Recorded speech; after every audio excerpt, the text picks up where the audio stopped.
You stepped on my dress! A tourist named Rachel shrieked, her voice so harsh it silenced the entire restaurant. Laughter from other tables died instantly. I... I'm so sorry. The waitress, Jessica, stammered, instinctively reaching out. But Rachel recoiled. This dress could buy your future, she sneered, rising from her seat, a wave of anger radiating from her. She looked down at Jessica with a contemptuous smirk. What are you even doing here, working for tips like some lowly servant? You don't deserve to even breathe the air in this place.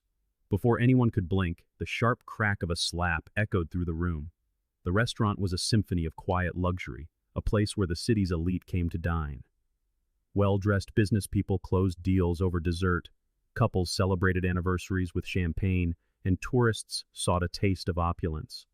The staff moved between tables like dancers in a well-rehearsed ballet, their every action calculated to ensure a flawless experience.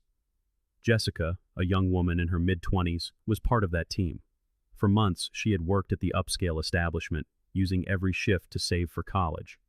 She was reliable, composed, and dreamed of a future she was building for herself, one tip at a time. To her, the restaurant was simply a stepping stone. She had never felt out of place. Tonight, that was about to change. Though she wore the same uniform as the others, Jessica was the cousin of the restaurant's owner, raised with a quiet sense of dignity and responsibility. She took pride in her work, knowing it was a chapter in her journey, not the whole story. But tonight, she would face a brand of blatant disrespect she had never encountered before. Rachel's glare was a weapon before Jessica even reached her table. It was a look that designated her as something less, a servant who had forgotten her place. Jessica felt a knot tighten in her stomach, but she held her composure, approaching with her usual professional smile. Rachel was a portrait of entitlement, laughing loudly with her friends, arrogantly unaware of the world beyond her gilded bubble. But as Jessica arrived to take their order, a switch flipped. Rachel's eyes narrowed, her tone sharpening. A polite request became a cutting demand. There was a stark difference in how she addressed Jessica compared to the other staff, an open hostility that was impossible to ignore. For the first time, Jessica felt the sting of being judged not for her service, but for who Rachel perceived her to be. At the next table, a tourist named Sean watched, a growing unease settling over him. He wasn't part of Rachel's world, but he understood people. He saw the dismissive glances and heard the subtle barbs aimed at Jessica, and his gut told him it was about more than a slow drink order. When Rachel's behavior turned overtly toxic, Sean couldn't remain silent. "Hey," he said, his voice low but firm. "There's no need to treat her like that." Rachel shot him a venomous look. "Mind your own business. I'll treat her however I please." Nearby, a social media influencer named Kylie watched with rapt attention, her fingers hovering over her phone, always ready for content. As Jessica returned with the drinks, her movements graceful and practiced, Rachel's impatience boiled over. "I've been sitting here for 20 minutes and you've barely glanced at my table," she snapped. "My apologies for the delay, ma'am," Jessica replied, her smile strained. At a table in the back, a woman named Emily was dining with her 2 children. "Mom, why is that lady being so mean?" her son whispered. "You said you're not supposed to treat people like that," her daughter added, her eyes wide with curiosity. "You're right, my darlings," Emily murmured, bewildered. "Her behavior is very wrong." Rachel was far from finished. "It's not the delay, it's your attitude. You act like you don't care. How long have you been working here, a week? You should know how to serve by now." The tension thickened. Rachel seemed determined to dismantle the young waitress, turning every minor detail into a personal failing. She tapped her glass, her voice dripping with superiority. "It's not that hard to get a drink right, is it? Maybe you should try to focus." Jessica offered a quiet apology, her professionalism a shield against the mounting insults. She wouldn't let this woman ruin her night. But fate had other plans. As Jessica moved to clear the table, her focus momentarily fractured. She accidentally stepped on the hem of Rachel's expensive dress. A soft tearing sound cut through the air. Rachel's eyes blazed with fury. "You stepped on my dress!" she shrieked, the sound ricocheting off the walls. The restaurant went still. I'm so sorry," Jessica stammered, but Rachel was already on her feet. She struck Jessica across the face, a sharp, ugly slap that left a red mark on her cheek.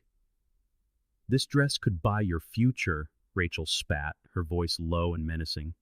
"What are you even doing here, working for tips like some lowly servant? You don't deserve to be in this place." The insult was about more than a dress. It was a judgment on her worth, her existence. And in that moment, Jessica's patience shattered. The composure she had held so tightly crumbled, replaced by a surge of adrenaline. Without a second thought, she lifted her hand and slapped Rachel back hard. The sound was louder than the first, a definitive crack that stunned the room into absolute silence. Jessica stood tall, her chest heaving, while Rachel staggered back, her hand flying to her own cheek in disbelief. For a long moment, no one moved. The other patrons sat frozen, their forks hovering mid-air. Then, Jessica looked Rachel straight in the eye, her voice clear and unwavering.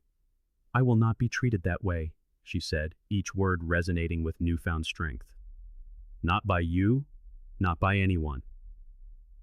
The silence was broken by Sean. "You don't get to treat people like that," he said, his voice carrying across the room as he stood up. "She was doing her job. You can't just walk all over someone because you think you're better than them. I don't understand why you hit her, but I'm sure you didn't expect her to hit back. Not everyone can be controlled by people like you." Rachel, her face burning, glared at him. "Stay out of this," she hissed. Sean's expression hardened. "I know enough. I see someone who's never had to face the consequences of her actions." "I'll have you thrown out of here," Rachel threatened, her arrogance warring with her shock. Sean just shook his head in disappointment and sat back down. Meanwhile, Kylie's fingers were flying across her phone's screen. Tourist at high-end restaurant just assaulted a waitress over a torn dress. This is not okay. Justice for Jessica.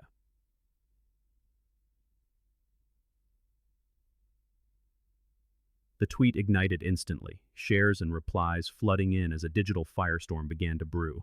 Livid, Rachel stormed into the manager's office. Mr. Brownstone, a calm, middle-aged man, rose to meet her. He had seen her type before.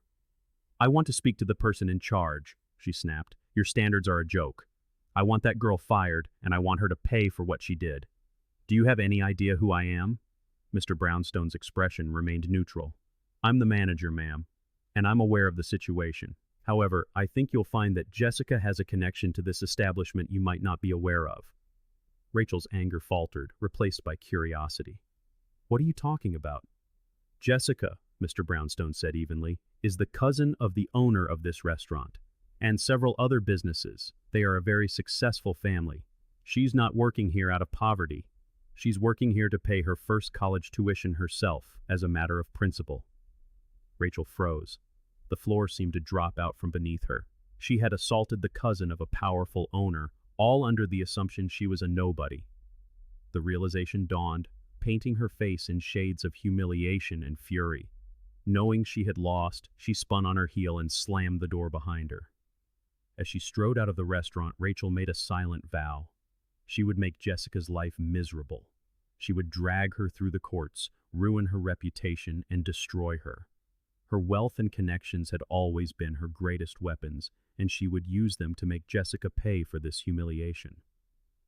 Days later, the case went to court. Rachel filed a lawsuit, painting herself as the innocent victim of an unprovoked attack by an aggressive waitress.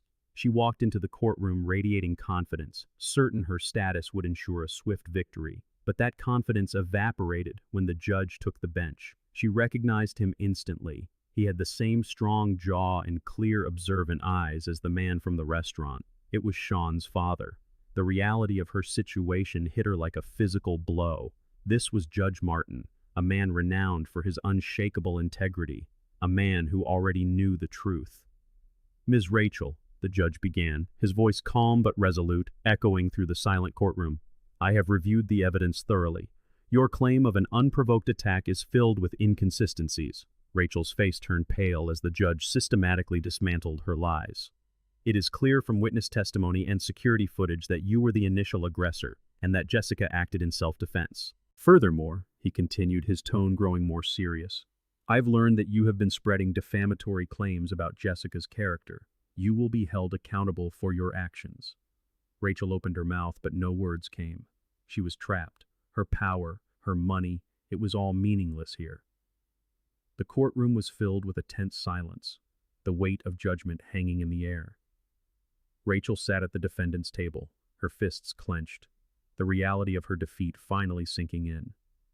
The scales of justice had tipped, and she was about to face the consequences. Judge Martin sat on the bench, his expression unreadable. After days of deliberation, he was ready to make his decision.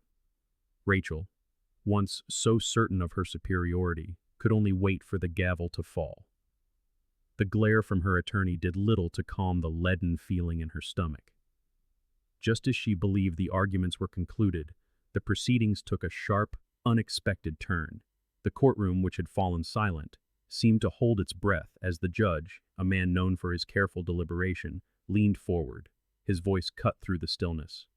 "Before I make my final ruling," he announced, "I believe it is vital to hear from those who were present during this incident." A cold dread coiled in Rachel's gut.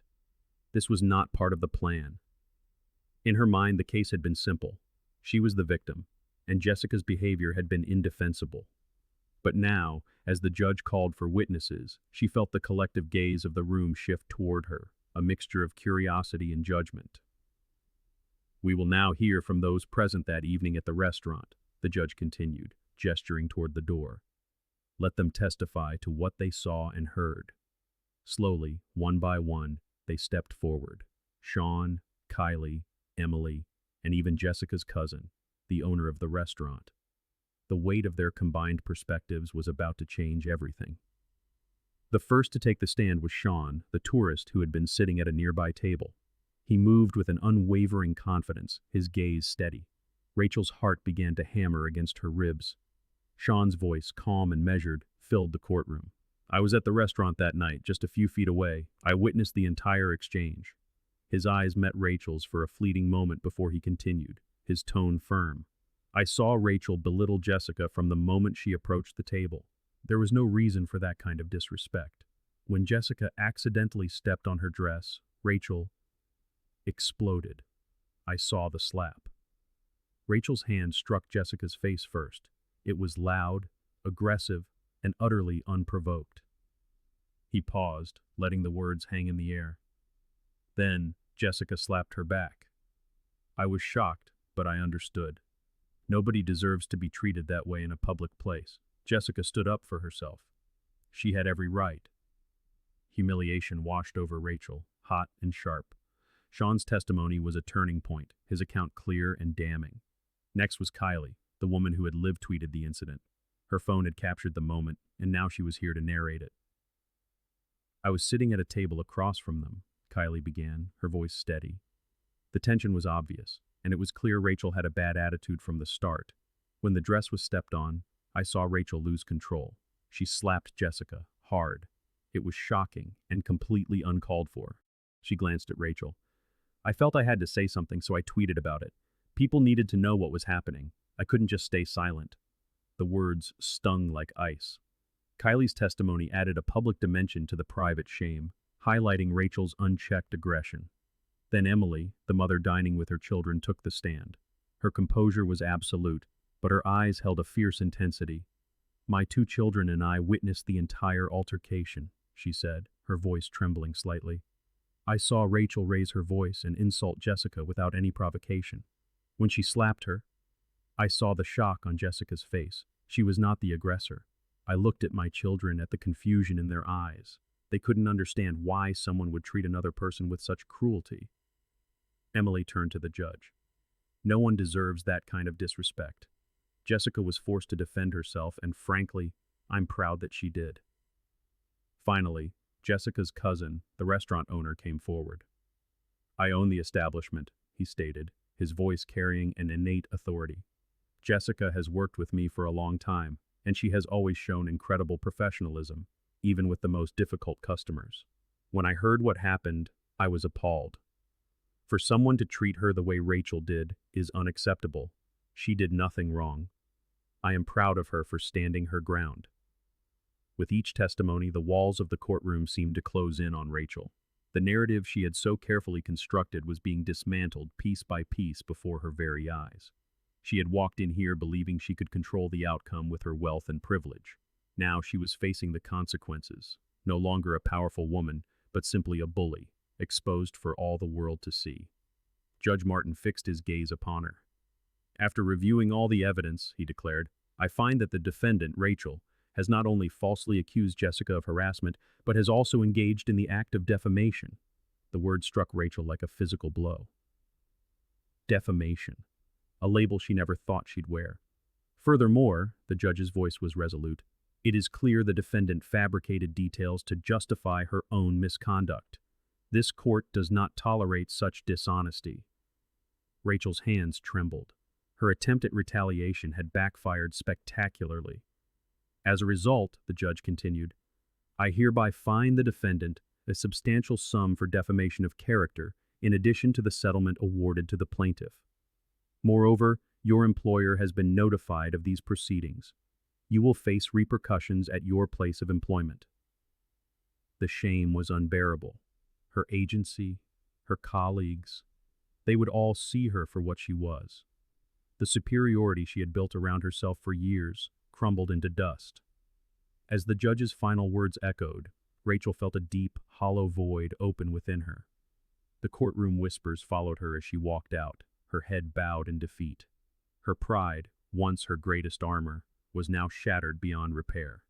Amidst the murmurs, Jessica sat quietly, a wave of profound relief washing over her. Justice had been served. But it was more than that.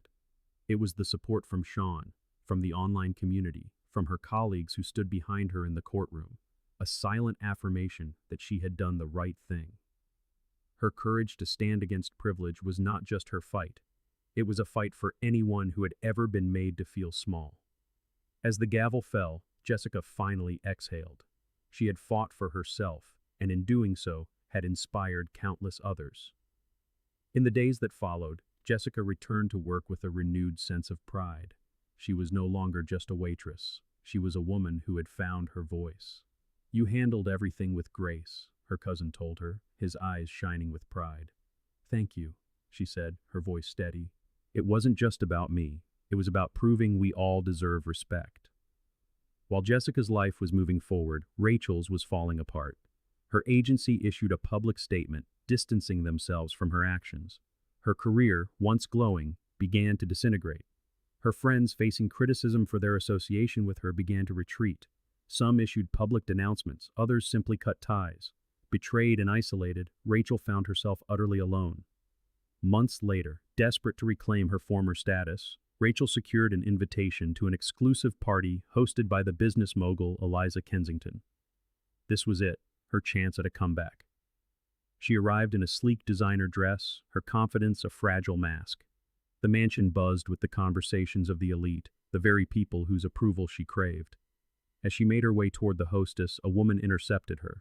It was Victoria Foster, a titan of industry known for her ruthless tactics and intolerance for fools. Victoria looked Rachel up and down, a cold, calculating glint in her eye.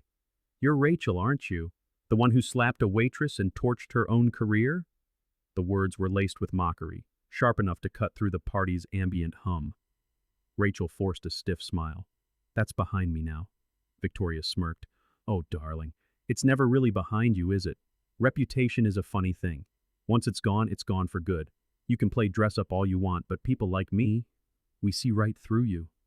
She leaned in, her voice a venomous whisper. You tried to crush someone you thought was beneath you, and now look at you, a laughingstock, a cautionary tale.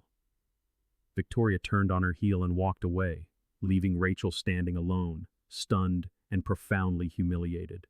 The encounter was a slap far worse than any she had ever delivered. It left her raw, exposed. As the night wore on, she moved through the glittering crowd, but felt like a ghost. The admiring glances were gone, replaced by whispers and condescending stares. And in that moment, under the brilliant chandeliers, surrounded by the power and wealth she had lost, Rachel finally understood. She saw the depth of her fall, not just in society's eyes, but in her own. Her privilege had not been a shield, it had been a blindfold. And now, with it torn away, she was forced to see the wreckage she had made of her life. Alone on the balcony, Rachel gazed out at the city, a sprawling galaxy of lights that offered no comfort. Her reflection, stark against the glass, was that of a stranger. Who had she become? She had been cruel to Jessica, a waitress simply trying to earn a living, only to be humbled by someone whose power and wealth dwarfed her own. The memory of the incident, The sharp sound of the slap, the intoxicating rush of her own superiority, now felt like a lifetime ago, a shameful dream she couldn't take back. That night, something within her had fractured. For the first time, she felt the crushing weight of her actions, the cold realization that the world did not bend to her will. Power and privilege were not a shield, and she could no longer outrun the consequences she had set in motion. Meanwhile, as Rachel's world shrank, Jessica's was beginning to bloom. The settlement money had eased her financial struggles, but a far greater change was on the horizon. It arrived on an ordinary Tuesday, in an envelope that held an extraordinary future. Her heart raced as her trembling hands tore it open. The letterhead was from the prestigious university she had only dared to dream of, Oxford. As she scanned the words, her breath caught. They spoke of her academic achievements, but also of her character and her resilience. The admissions committee believed she would be a valuable addition to their community. Tears welled in Jessica's eyes. After everything she had endured, the disrespect, the backlash, the fight to be heard, this was the moment she had been working toward. The university didn't just see a promising student, they saw the strength she had shown in the face of adversity. They saw someone with unwavering integrity, who had proven herself capable of achieving great things against the odds. This wasn't just an acceptance, it was a validation. The full scholarship they offered was a testament not only to her intellect but to the profound personal growth she had undergone. Her dreams were no longer distant possibilities, they were within her grasp. Later, as she sat with her thoughts, a profound clarity settled over her. The confrontation with Rachel had transcended a personal grievance. It had become a quiet testament to a simple, unshakable truth, that dignity is not determined by wealth or status. Rachel, blinded by privilege, had believed herself untouchable, and in that belief, she had engineered her own downfall. Jessica understood then that standing up for herself wasn't just about winning a case. It was a declaration that respect and accountability should never be optional. Her victory wasn't merely in the settlement or the court's decision, it was in the unwavering defense of her own worth. She had stood tall, not out of aggression, but from a deep well of self-respect. Her story had become more than just her own. It was a beacon for anyone who had ever been made to feel small, a powerful whisper that true strength lies in knowing your value, no matter the consequences.